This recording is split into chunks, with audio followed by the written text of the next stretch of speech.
on est sur cette 4e étape de l'Alpe Isère Tour et on est avec Christelle Rey. Alors Christelle Rey, on la connaît bien sûr, c'est la présidente du comité Auvergne-Rhône-Alpes et notre présidente bien sûr du vélo club Villefranche-Beaujolais. Alors Christelle, déjà bonjour. Bonjour. Alors aujourd'hui ce sont l'Alpe Isère Tour. Ton boulot c'est pas présidente du comité Auvergne-Rhône-Alpes, c'est un autre travail et tu vas nous l'expliquer alors. Oui, donc mon boulot c'est bénévole, donc gros travail, avec plusieurs fonctions cette année. Je suis en charge, je suis coordinatrice du Covid, donc ça c'était tout un travail de préparation avant la course. Et puis pendant la course, quand le départ est donné, je suis effectivement speaker Radio Tour, donc chargée de donner les informations à l'ensemble de l'échappée. Donc la voix du tour c'est toi. Oui, voilà, une des voix du tour, oui. Alors justement, la question qu'on se pose beaucoup, alors nous souvent nos invités nous disent mais la personne qui parle, elle est où dans la course? En fait, je roule derrière le peloton, dans le véhicule président de jury, ce qui me permet d'appeler les véhicules techniques comme le vôtre quand il y a besoin de ravitaillement, de changement de vêtements, d'informations, etc. Mais j'ai l'information de à peu près tout ce qui se passe sur les champs de course grâce à des canaux radio séparés. Et en particulier pour l'avant de la course, pour vraiment le déroulement sportif, les échappées, les contre-attaques. Ce sont deux motos informations, donc Jean-Pierre Delphis et Alain Colombani, qui me renseignent sur un canal séparé. Je trie, je nettoie, je remets en forme et je donne au calme, enfin j'essaie de donner au calme les informations en français et en anglais puisqu'on a beaucoup d'équipes qui ne comprennent pas le français sur le canal Radio Tour. Bon, Rhône-Alpes Isère Tour, Alpes Isère Tour maintenant, c'est une histoire d'amour entre toi et la course quand même. Hein. Et toi et Michel Beau, on va dire, alors pas une histoire d'amour entre toi et Michel Beau, mais en tout cas entre la course, on va avoir des problèmes après, mais en tout cas pour cette course-là, je pense que c'est une course qui te tient vraiment à cœur, quoi. Oui, on est liés.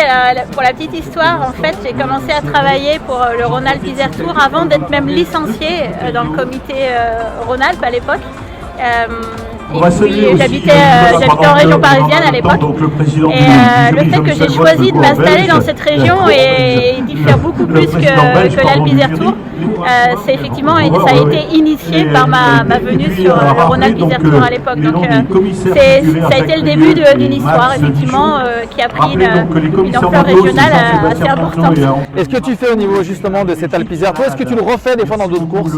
Oui, même si j'essaie de ralentir, mais comme c'est un métier passion, j'ai du mal à me raisonner. Donc effectivement, je fais tous les championnats de France, soit les jeunes ou les élites. Je fais les 4 jours de Dunkerque quand ils ont lieu, c'est ma course de cœur, c'est la course qui m'a éduquée. Et après, je fais quelques piges de remplacement, mais avec plaisir, du type, là je vais faire la route d'Occitanie.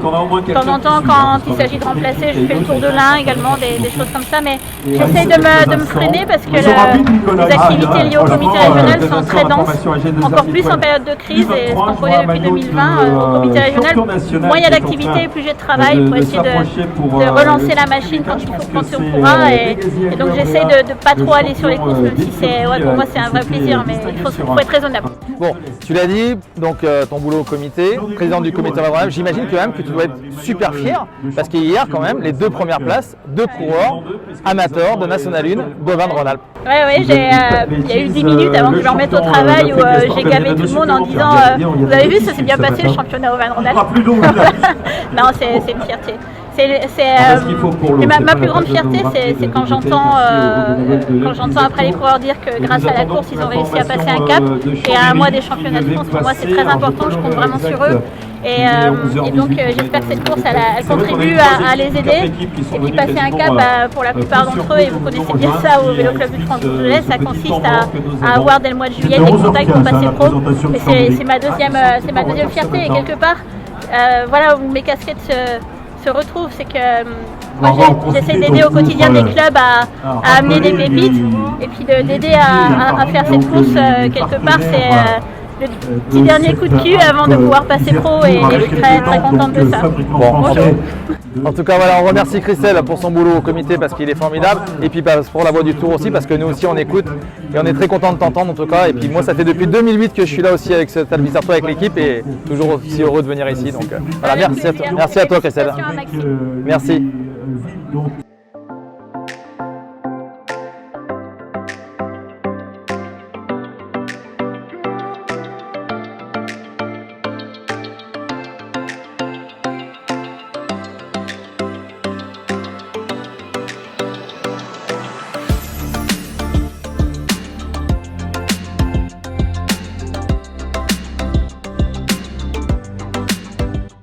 Allez, on se retrouve avec Maxime Jarnet à l'arrivée de cette 4e étape à Saint-Maurice-l'Exil. Alors Max, aujourd'hui, les jambes? Bah, ça allait. Il y a eu... Ça n'a pas fait la guerre trop comme hier. C'est parti assez vite, après ça a fait tempo. C'est les Espagnols là, de Cairn Pharma là, qui ont mis en route, qui ont fait monter les GPM. Donc moi je me suis accroché. Et puis bah, après j'ai un peu fait une course d'attente au cas où ça arrivait au sprint, mais j'avais pas des super jambes, du coup j'ai pas pu aller dans le groupe de compte qui est ressorti là. Ouais, de toute façon il n'arrive pas pour la victoire puisqu'ils se sont jamais fait reprendre. Hein. L'échappée va au bout hein, finalement. Donc après bah, une fois que je suis resté quand même concentré, même si après je savais que la victoire était perdue. Je suis resté concentré et puis en petite consolation pour la journée, j'ai été régler le sprint du peloton. Donc, et correctement. Ouais, assez bien, je crois. Ouais. Donc c'est toujours ça. Et puis voilà, on essaiera. Plus de liberté pour demain parce que du coup le général est parti devant. J'espère que les autres équipes ils vont comprendre que même si j'ai un maillot distinctif, je suis pas grimpeur, donc demain ils peuvent me laisser partir, il n'y a pas de problème. Bon bah voilà, le message est donné. Laissez-le partir demain, il peut aller dans l'échappée. Voilà. Ok, ça marche. Allez, on laisse Maxime maintenant, il va aller prendre la douche. Et puis on en profite pour voir ce monsieur qui est derrière vous, Joona Lokka, qui était coureur finlandais, qui était à Jean de la Tour. Et oui, à l'équipe Jean de la Tour, qui était avec nous, avec son manager Serge Barle qui était à côté de lui. Et voilà, on a passé des très bons moments ensemble. Bah tiens, on va le faire parler. Tiens, allez, Joona. Oui. Comment tu vas? Ça va très bien, merci. Alors, ton travail maintenant, Joona, parce que ben voilà, les gens savent que tu étais un bon coureur. Ouais. Et maintenant, tu fais quoi alors? Donc, je suis agent de coureur. Donc, je cherche du travail pour le cycliste. D'accord. Des talents. Des talents et puis après des coureurs confirmés, c'est plutôt les conditions de travail et le salaire, bien sûr. Hein. C'est un métier d'argent. Hein. Bien sûr. Bon bah ça va, t'es bien tombé, t'es bien là. Il est vers une belle équipe. Regardez, il est posé devant une belle équipe, c'est impeccable pour nous. Voilà, tout va bien. Allez, je vous fais ça une grosse bise et puis on continue avec la suite. Allez, on se retrouve à l'Hôtel des Loups après cette 4e étape et après justement les sensations de Maxime Jarnet sur cette 4e étape que vous avez pu voir à l'arrivée. Maxime Jarnet, 13e de l'étape. Et on rappelle qu'il est 8e maintenant au classement général à 1,57 du vainqueur. 18e Mathieu Tegart, 28e Thomas Joly. Allez, dans les 2 minutes, ils sont là ces 3 coureurs. On rappelle qu'il y a Maximilien Julliard et Tao Kéméré qui sont aussi toujours là, puisque Maximilien Julliard aussi a terminé dans le peloton. Et Tao donne un bon coup de main aussi à Thomas aujourd'hui, suite à une petite chute, et n'a pas pu rentrer avec le peloton, mais il n'est pas bien loin derrière. On rappelle que demain, c'est une étape très difficile. Attention, 4000 mètres de dénivelé positif sur 141 km 400 de course. Donc ça va être des cols. Et là, c'est plus la même histoire. On parle vraiment de cols avec 4 cols première catégorie. Donc automatiquement, il y aura beaucoup de dégâts demain. On va vous montrer le profil de l'étape entre donc Pressin et Crolles, justement, vers Grenoble. Hein.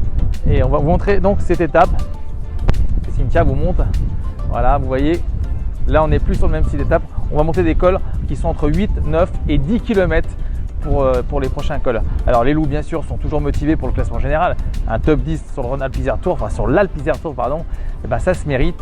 Et aujourd'hui, ben, va falloir aller le chercher demain quand même pour Maxime Jarnet. Mais aussi, on pense bien sûr à Thomas Joly et Mathieu Tegart qui sont aussi dans la bataille pour le classement général. Et puis, alors demain, il faudra prendre sûrement le coup d'avance, la bonne échappée. En tout cas, les conditions climatiques ont l'air merveilleuses demain avec un magnifique soleil. Et donc voilà, donc on est confiant en tout cas dans le clan des loups pour cette dernière étape sur l'Alpes Isère Tour. Merci encore pour tout. Vous étiez nombreux, mais sur les directs. Mais c'était du pur bonheur de vous avoir sur ces directs aujourd'hui. Et puis ben, demain, on vous donne rendez-vous pour les horaires à 11h30 pour le départ. Et on fera un petit direct avant, aller vers le coup des 11h avec nos invités de la journée. Encore une fois, merci pour mon anniversaire, 46 ans. Merci, je vais souffler mes bougies ce soir avec mes coureurs. En tout cas, on va boire un petit coup à votre santé. En tout cas, merci pour tous vos messages. Je suis très touché et très ému par tous les messages que j'ai pu avoir aujourd'hui sur les réseaux sociaux et ailleurs. Voilà, merci à tous. Et en tout cas, comme on le dit chez nous, allez, demain, ensemble unique pour gagner sur cette dernière étape de l'Alpes Isère Tour. Ciao, bonne soirée à vous.